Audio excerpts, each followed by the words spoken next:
जय हिंद दोस्तों। ये जो सेशन होने वाला है हमारा, ये सेशन होगा भारत का भूगोल यानी इंडियन ज्योग्राफी। तो इस सेशन में हम कंप्लीट इंडियन ज्योग्राफी पढ़ेंगे और ये हमारी जो है इंडियन ज्योग्राफी की पहली क्लास है। तो चलिए देर न करते हुए वीडियो को स्टार्ट करते हैं। ये हमारे इंडियन ज्योग्राफी की पहली क्लास है और इसमें हमारा टॉपिक है अक्षांश और देशांतर रेखाएं। अब ये मैंने ग्लोब बना लिया है क्योंकि बाद में इसमें बनाने में थोड़ा टाइम लगता है, तो इसलिए मैंने ये पहले ही बना लिया। तो चलिए स्टार्ट करते हैं। अब इसमें जो है ना, ये हमने एक ग्लोब बना लिया। अक्षांश और देशांतर रेखाएं क्या होती हैं मैं उन्हें समझाने वाला हूँ। तो पहले इसके समझाने के लिए मैंने एक ग्लोब बना लिया है। ये अब इसमें मैं रेखाएं दर्शाता हूँ। तो इस तरह से जो खिंची हुई होती हैं ये क्षैतिज, इसे बीचों बीच में खींच लेंगे। ये सीधी इस तरह से जो हम खींचते हैं इन्हें कहते हैं अक्षांश रेखाएं, और जो इस तरह से खींची जाती हैं इन्हें कहते हैं देशांतर रेखाएं। तो ये हमने एक लाइन खींच ली, ये है 0 डिग्री लाइन, और इसके ऊपर जो है ना इस तरह से यहाँ से ये 0 डिग्री, और इसी के ऊपर जो है ना यहाँ पर जो है ना यहाँ पर 1 डिग्री, यहाँ पर 1 डिग्री, यहाँ पर 2 डिग्री।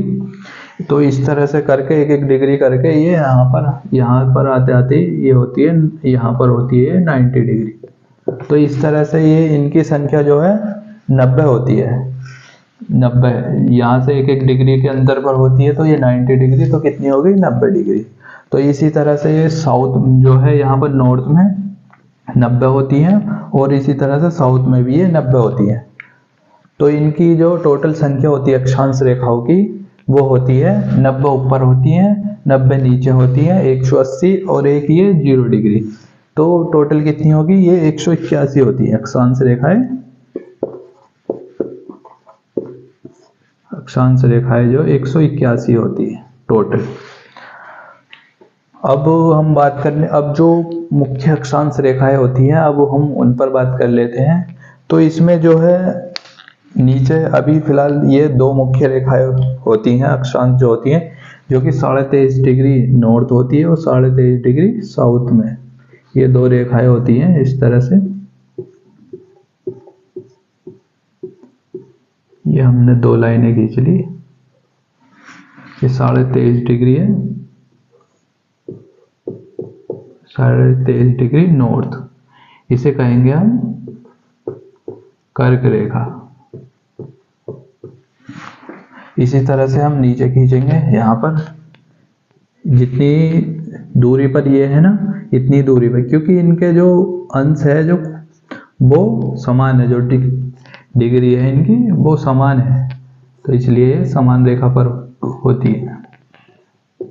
तो 23.5, ये भी 23.5 डिग्री, ये साउथ है, इसका नाम है मकर रेखा।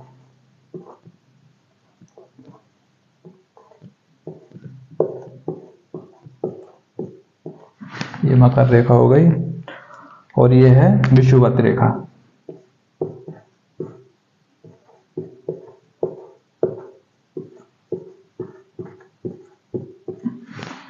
इसे हम इक्वेटर लाइन कहते हैं, और इसे हम ट्रॉपिक ऑफ कैंसर कहते हैं, इसी तरह से।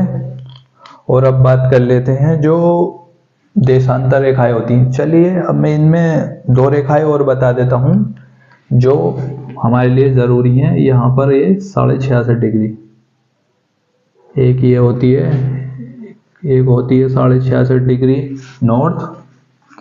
इनका नाम मैं इधर लिख देता हूँ, ये 66.5 डिग्री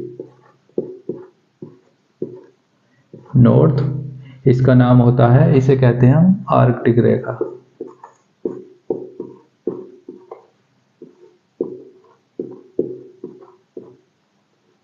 इसे मैं नीचे लिख देता हूँ थोड़ा, ये हो गई आर्कटिक रेखा।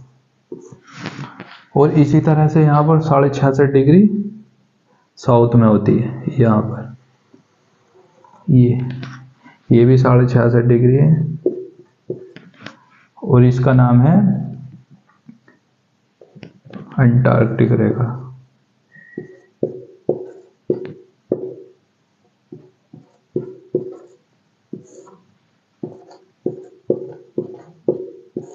तो इस तरह से हमने जो 4 मुख्य अक्षांश रेखाएं हैं ये देख ली, जिसमें कि हमने एक 0 डिग्री अक्षांश रेखा देखी है, इससे कहते हैं विषुवत रेखा, और इंग्लिश में इसे इक्वेटर लाइन कहते हैं, क्योंकि ये पृथ्वी के जो है ना, ये ग्लोब है, ये लगभग विश्व के जो है ग्लोब के लगभग 20 से जाती है।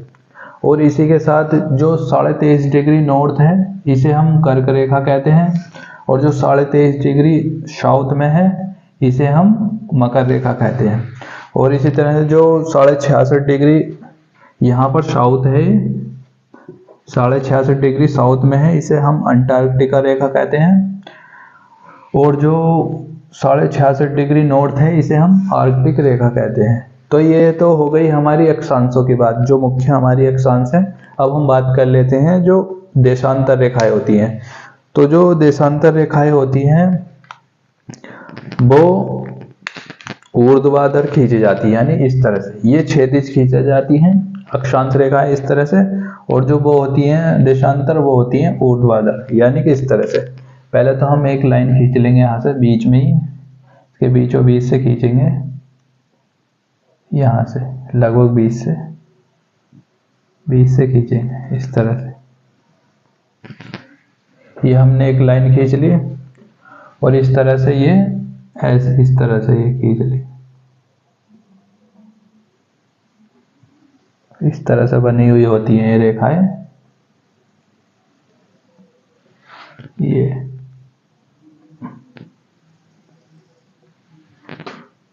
सारी रेखाएं तो इसमें नहीं बन पाएंगी, इसलिए मैं कुछ बना रहा हूं, बस आप समझिएगा इसे इस तरह से।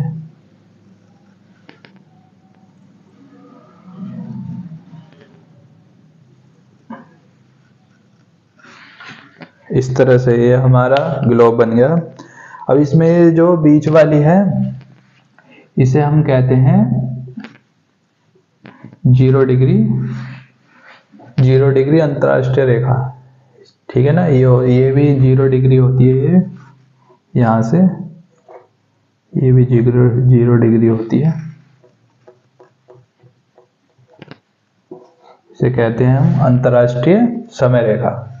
तो ये जो 0 डिग्री है इसे हम कहते हैं, चलिए मैं ऊपर लिख देता हूँ, ये तो हो गई, यहाँ पर ये 0 डिग्री है, यहाँ पर लिख, और इसे हम कहते हैं अंतर्राष्ट्रीय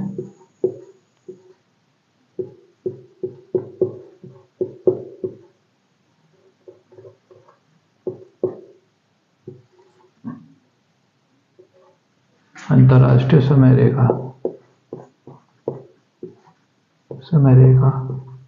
इंटरनेशनल टाइमलाइन। तो ये जो अंतर्राष्ट्रीय समय रेखा है ये भी लगभग जो है यहाँ से 20 से होकर जाती है ग्लोब के। और ये क्या है, ये 0 डिग्री जो लाइन जो अंतर्राष्ट्रीय समय रेखा है ये लंदन के ग्रीनविच से होकर जाती है, इसीलिए इसे ग्रीनविच रेखा भी कहा जाता है। तो ये आप ध्यान रखना, इसे ग्रीनविच रेखा भी कहा जाता है।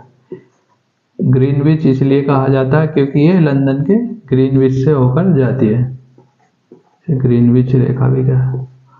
और इसी के साथ इसे प्रधान यामोत्तर रेखा भी कहा जाता है।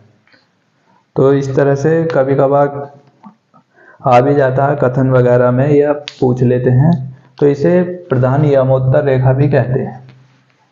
अब इसमें बात कर लेते हैं, एक रेखा होती है जिसे कहते हैं हम इंटरनेशनल जो है डेट लाइन, यानी कि इससे तो जो है ये जो 0 डिग्री ये तो है, ये तो इससे तो हमें समय का पता लगता है, और जो वो अंतर्राष्ट्रीय जो तिथि रेखा है उससे हम तिथि का पता लगाते हैं। अब उसमें क्या होता है, उसमें ये होता है जो हमारा मैप होता है ना। अब हम जैसे ये हमारा विश्व है और यहाँ पर मैप है, ऐसे तो नहीं समझा पाऊंगा, पहले मैं इसे मिटा देता हूँ फिर मैं आपको बना के बताता हूँ। एक मिनट। ये तो मैंने बता दिया आपको कि जो ये इस तरह से जो खींची जाती हैं इन्हें अक्षांश रेखाएं कहते हैं। ये अक्षांश रेखा कहलाती है। और जो इस तरह से खींची जाती है, इस तरह से, इन्हें कहते हैं देशांतर रेखा।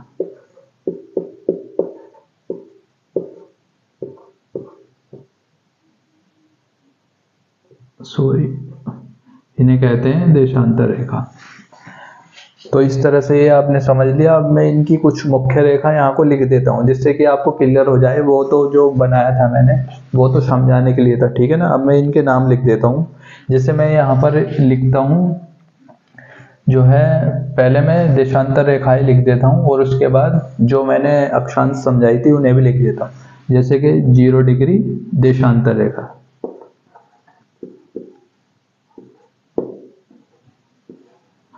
0 डिग्री देशांतर रेखा, इसे हम क्या कहते हैं। तो जो ये है, पहले मैं इनके सभी के नाम लिख लेता हूँ, फिर उसके बाद एक साथ बता दूंगा। और एक होती है जो है, चलो ये 0 डिग्री देशांतर रेखा हो गई, इसे हम कहते हैं अंतर्राष्ट्रीय समय रेखा।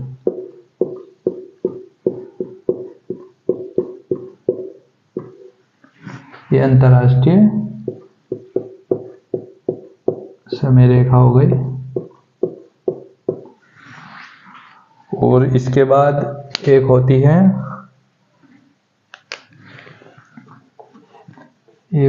अंतर्राष्ट्रीय तिथि रेखा।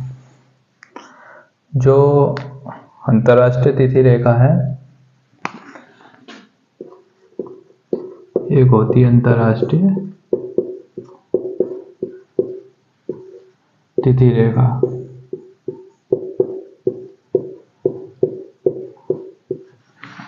अब अंतर्राष्ट्रीय तिथि रेखा क्या होती है, जो हमारा मैप है ना, जो हमारा वर्ल्ड मैप होता है, उसमें क्या होता है, जो हमारा जो मानक निर्धारित किए गए हैं वो ये किए गए हैं, जो हमारा इधर यहाँ पर जो होता है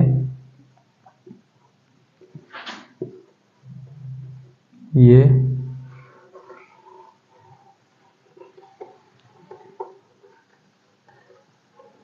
इस तरह से, ये तो हो गया हमारा रूस, रसिया और चाइना वगैरह। और यहाँ पर ये छोटे छोटे द्वीप में ये जापान है। ये 4 द्वीप होते हैं यहाँ पर, होक्काइडो, होन्शु, शिकोकू, क्यूशू।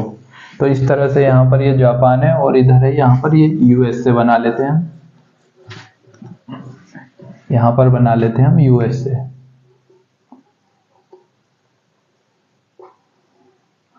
तो इस तरह से हम बना लेते हैं यूएसए।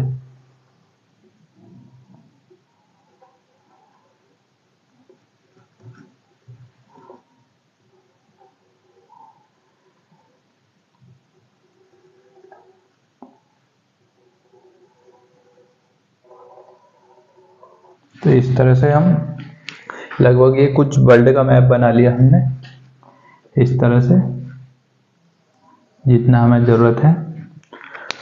तो जो अंतर्राष्ट्रीय तिथि रेखा होती है वो यहाँ पर ये प्रशांत महासागर है।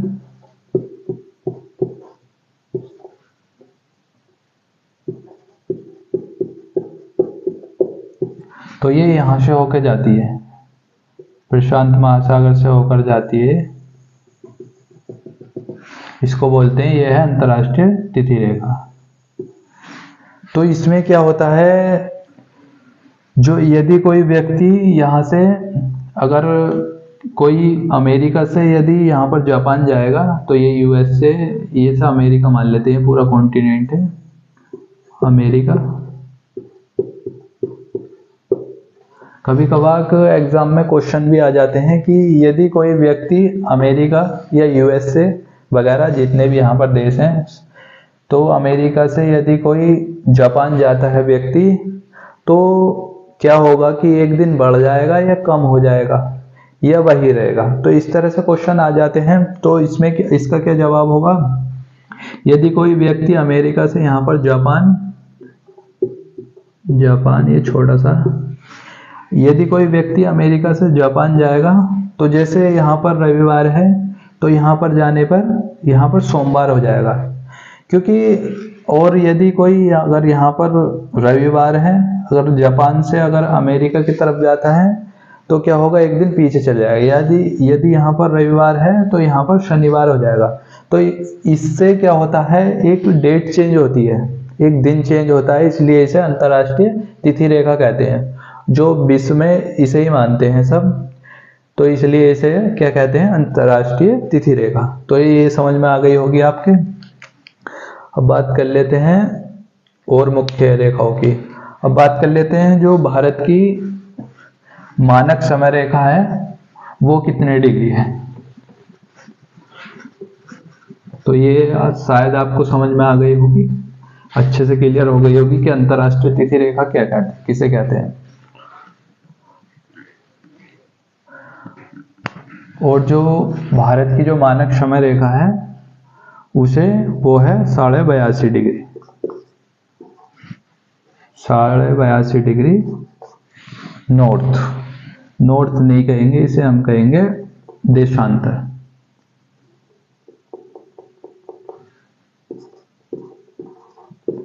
देशांतर रेखा यह है भारत की मानक समय रेखा। ये भारत की मानक समय रेखा है।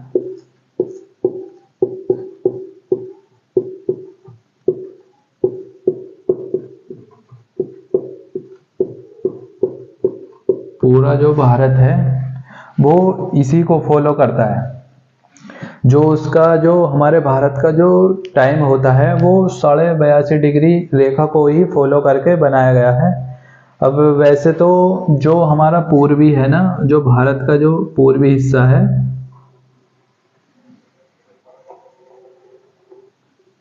जो भारत का जो पूर्वी हिस्सा है इस तरह से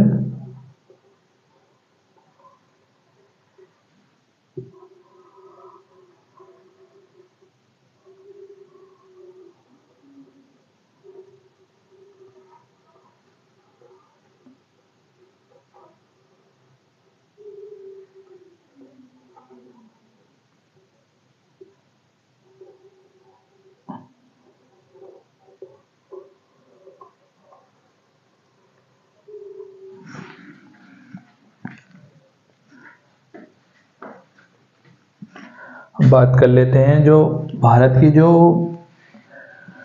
82.5 डिग्री है वो भारत के लगभग यहाँ से होकर जाएगी, जो यहाँ पर होते हुए इस तरह से कुछ राज्य बने हुए हैं यहाँ पर, जैसे यूपी है, यूपी है, यूपी के नीचे एमपी है, यहाँ पर छत्तीसगढ़ है, CH, छत्तीसगढ़ के नीचे ओडिशा है, OD लिख देता हूँ, यहाँ पर आंध्र प्रदेश है, AP। तो इस तरह से ये 82.5 डिग्री है।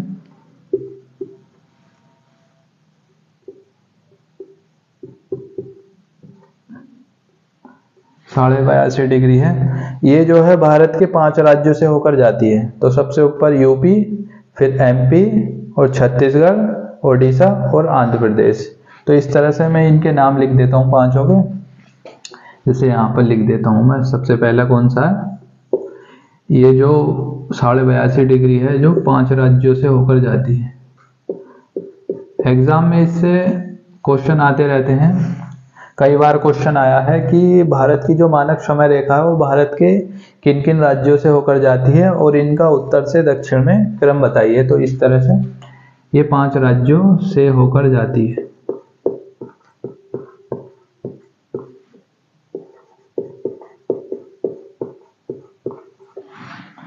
इनके नाम है, पहला है उत्तर प्रदेश,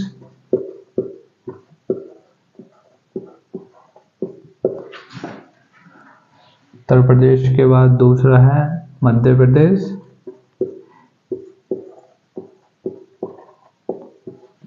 मध्य प्रदेश के बाद तीसरा है यहाँ पर छत्तीसगढ़,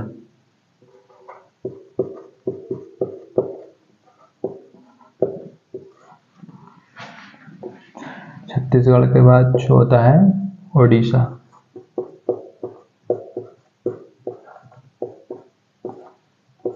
और पांचवा है आंध्र प्रदेश।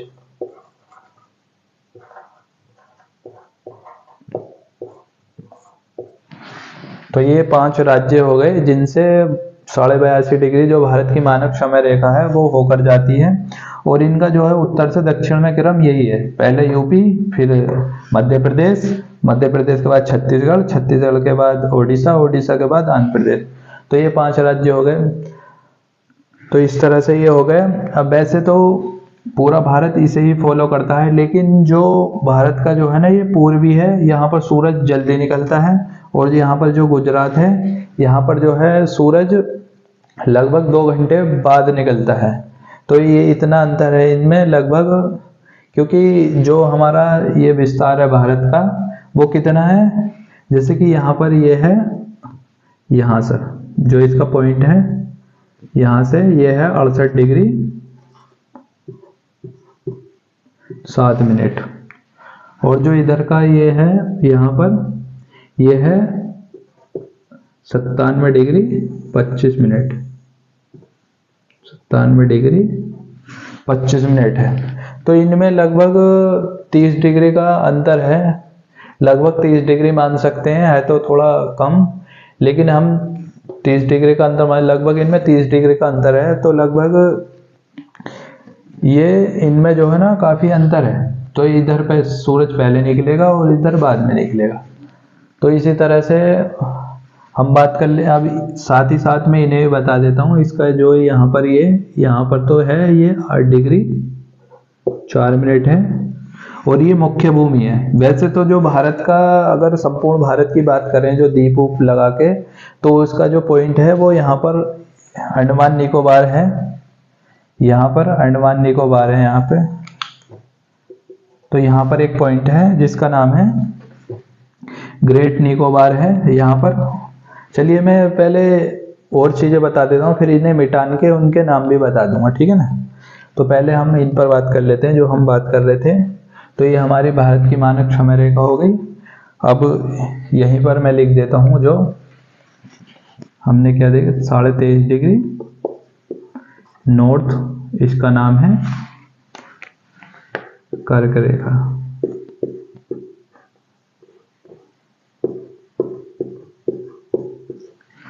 और 23.5 डिग्री साउथ ये मकर रेखा।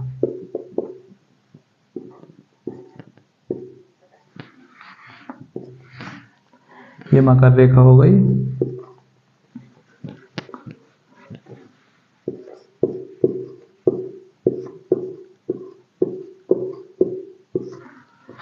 इस तरह से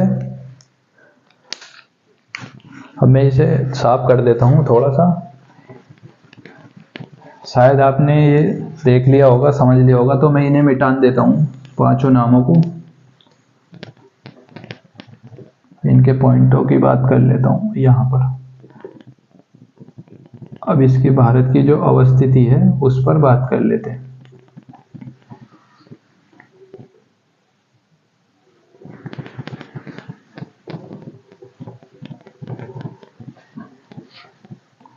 वैसे आपके मन में आ रहा होगा कि जो ये अक्षांश और देशांतर रेखाएं होती हैं इन्हें हम कहाँ यूज़ करते हैं, इन्हें हमें क्या ज़रूरत पड़ती है। तो इनका जो यूज़ होता है वो यूज़ होता है किसी भी जो स्थान है या देश है या जो भी कोई लोकेशन है उसे जानने के लिए, या किसी देश वगैरह की लोकेशन या जिला है, गांव है, शहर है, उसकी लोकेशन जानने के लिए इन अक्षांश और देशांतर रेखाओं का ही प्रयोग किया जाता है। जो अक्षांश और देशांतर पता होने के बाद हम उसकी लोकेशन पता कर सकते हैं।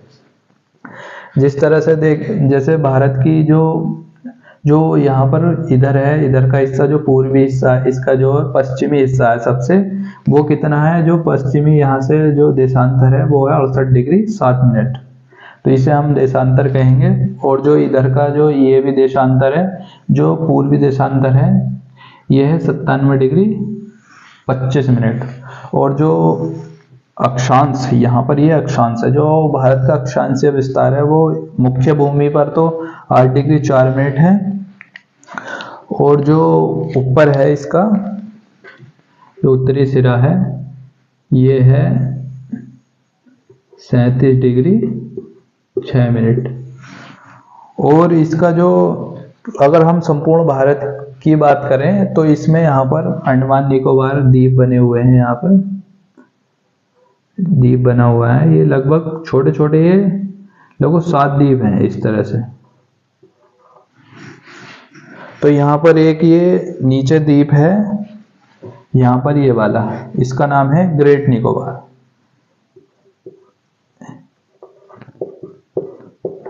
इसका नाम है ग्रेट निकोबार। और इसी पर एक जो पॉइंट है जो भारत का ग्रेट निकोबार लगभग यहाँ पर आ जाएगा, क्योंकि ये जो पॉइंट है ना, क्योंकि वरना ऊपर हो जाएगा, ये पॉइंट थोड़ा ऊपर है इस तरह से, और ये थोड़ा सा इधर से आके इस टाइप से। तो यहाँ पर ग्रेट निकोबार में एक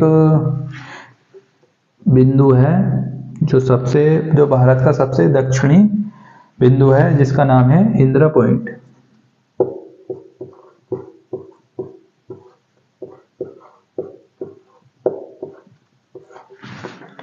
इसी के साथ मैं अन्य के नाम भी बता देता हूँ। इसका नाम है, ये है गौरा माता, जो कि भारत का सबसे पश्चिमी बिंदु है।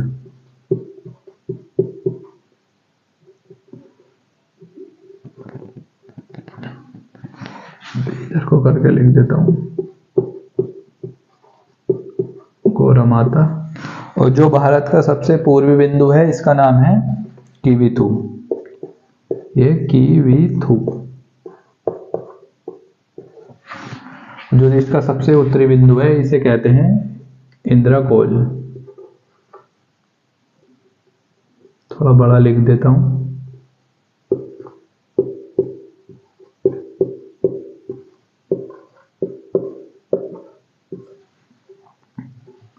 तो ये भारत की अवस्थिति हो गई, इसे लिखेंगे हम भारत की अवस्थिति।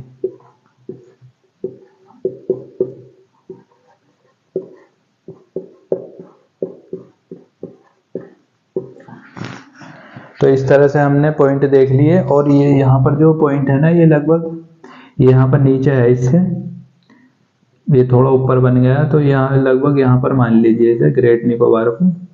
तो यहाँ पर ये इस पॉइंट को मान लीजिए, क्योंकि इससे नीचे होना चाहिए ना। ये 8 डिग्री 4 मिनट है और ये है 6 डिग्री 45 मिनट।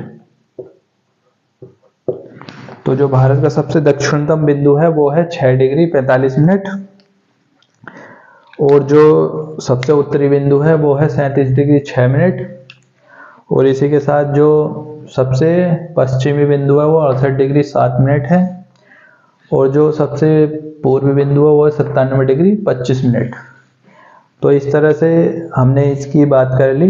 ये हमने चारों पॉइंट भी जान लिए। जो सबसे उत्तरी जो बिंदु है भारत का वो है इंद्रकोल, और जो सबसे पश्चिमी बिंदु है वो है गौरा माता, जो कि गुजरात में स्थित है। और जो सबसे दक्षिणी बिंदु है वो है इंदिरा पॉइंट, और जो सबसे पूर्वी बिंदु है वो किवीथू, जो कि अरुणाचल प्रदेश में स्थित है। यहाँ पर अरुणाचल प्रदेश।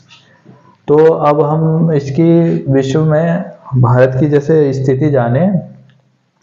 अब जो ये पॉइंट है ना, इसे हम क्या कहेंगे पता? इसे हम कहेंगे जो पूर्वी देशांतर। अब ये इसे हम पूर्वी देशांतर ही कहेंगे। ये जो 68 डिग्री 7 मिनट है, ये है पूर्वी देशांतर। पूर्वी देशांतर। अब आप कहेंगे कि ये तो पश्चिम में है, तो इसे हम पूर्वी क्यों कह रहे हैं? तो इसे मैं अभी बताऊंगा। तो इस तरह से ये भी पूर्वी देशांतर और ये भी पूर्वी देशांतर, ये भी पूर्वी देशांतर, इस तरह से लिख दिया। और ये उत्तरी अक्षांश, ये जो है पॉइंट, ये उत्तरी अक्षांश, और ये भी उत्तरी ही अक्षांश, यानी कि ये इसे भी उत्तरी अक्षांश कहेंगे और इसे भी। अब इन्हें हम ऐसा क्यों कह रहे हैं? ये भी उत्तरी अक्षांश,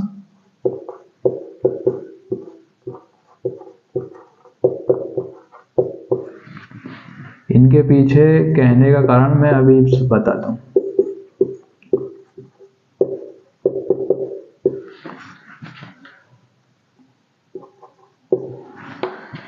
जैसे कि अभी हमने लाइनें बनाई थी, एक ये लाइन हो गई, ये 0 डिग्री अक्षांश रेखा, ठीक है ना, 0 डिग्री अक्षांश रेखा हो गई। और इसी तरह से एक लाइन ये थी, ये देशांतर थी, ये थोड़ी टेढ़ी बनी है देशांतर, ये भी 0 डिग्री थी। अब जो बात है, जो ये रेखाएं होती हैं यहाँ से यहाँ तक, ये जो रेखा थी ये 90 डिग्री तक थी, यानी कि 1 डिग्री पर ये अंतर से एक थी। तो ये जो हमारा विस्तार है ये 8 डिग्री 4 मिनट है। तो ये लगभग कितने डिग्री पर आएगा? 8 डिग्री पर। तो लगभग छोटी छोटी 8 डिग्री लगभग हमने पॉइंट को यहाँ पर मान लिया, 8 डिग्री 4 मिनट मान लिया, ठीक है ना। अब ये जो रेखाएं होती हैं ये 0 डिग्री से यहाँ तक ये 180 होती हैं, यानी कि अगर हम इन्हें इस तरह से खींचें तो ये यहाँ पर हमारी 180 आएगी, इस तरह से। ये लगभग 0 डिग्री 180 होती है, 180 डिग्री, ठीक है ना। इसी तरह से बराबर इतनी ही यहाँ पर ये भी 180 होती है, यानी कि 180 तो इधर होती है इस तरह से खींच के, और 180 इधर होती है। तो जो हमारा विस्तार 8 डिग्री 4 मिनट हो गया, ठीक है ना। और जो उत्तरी जो विस्तार है वो कितना है? 37 डिग्री 6 मिनट। तो 37 जो हमने 23.5 यहाँ पर आ गई, तो 37 कितनी आएगी? 23.5 और लगभग 14, तो ठीक है ना। जितनी ये लिए इससे थोड़ी सी आधी, तो लगभग हमने यहाँ पर मान लिया, ठीक है ना। ये हमने पॉइंट मान लिया 37 डिग्री 6 मिनट, ठीक है ना। ये अक्षांश के अकॉर्डिंग है दोनों। अब हम बात कर लेते हैं देशांतर के अकॉर्डिंग। तो देशांतर में जो ये इधर का पॉइंट है ये है 68 डिग्री 7 मिनट। तो 68 डिग्री 7 मिनट लगभग ये कहाँ पर आएगा? ये पूरा 180 का आधा या 90 से आधा यहाँ पर 68 लगभग यहाँ पर आएगा। तो मैंने मान लिया यहाँ पर, मान लीजिए यहाँ पर मान लिया, ठीक है ना। ये मान लिया अब 97, 180 का आधा लगभग 90 होता, 90 से थोड़ा, यानी कि जो हमारा ये इतना हिस्सा है इसका हम आधा ले लेंगे, आधे से थोड़ा एक्स्ट्रा ले लेंगे यहाँ पे।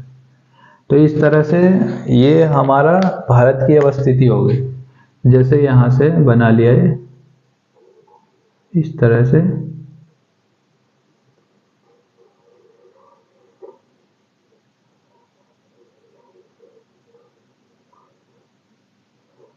ठीक है ना, इस तरह से। पॉइंट थोड़ा ऊपर जाएगा है, कोई नहीं।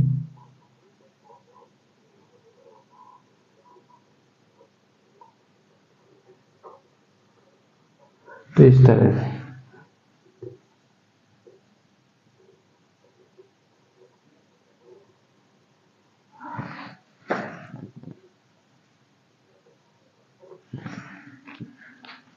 तो ये हमारी भारत की अवस्थिति होगी। ये 97 डिग्री मान लीजिए, परफेक्ट तो नहीं बना है लेकिन आप मान सकते हैं।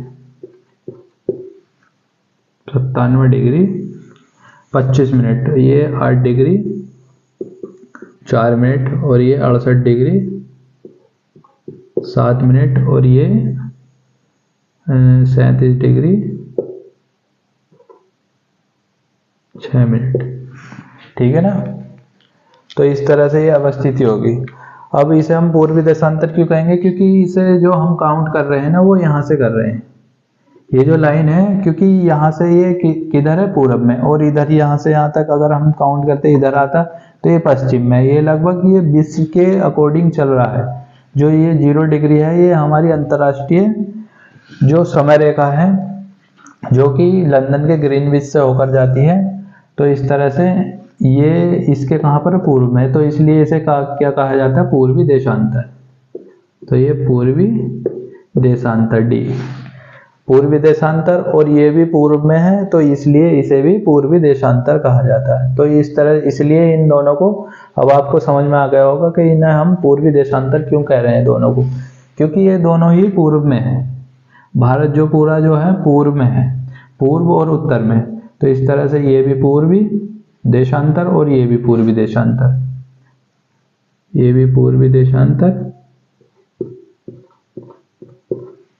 और ये भी, और इसी तरह से ये भी उत्तरी अक्षांश, उत्तरी अक्षांश और ये भी उत्तरी अक्षांश। तो क्योंकि ये हमारी इक्वेटर लाइन है, तो इसके किधर है पूरा भारत? उत्तर में। ये भी उत्तर में, ये भी उत्तर में, इसलिए इसे भी उत्तरी अक्षांश और इसे भी उत्तरी अक्षांश। तो चलिए इस वीडियो को यहीं तक रखते हैं। इससे आगे की बात हम अगली नेक्स्ट क्लास में करेंगे। तो चलिए, तब तक के लिए जय हिंद, जय भारत।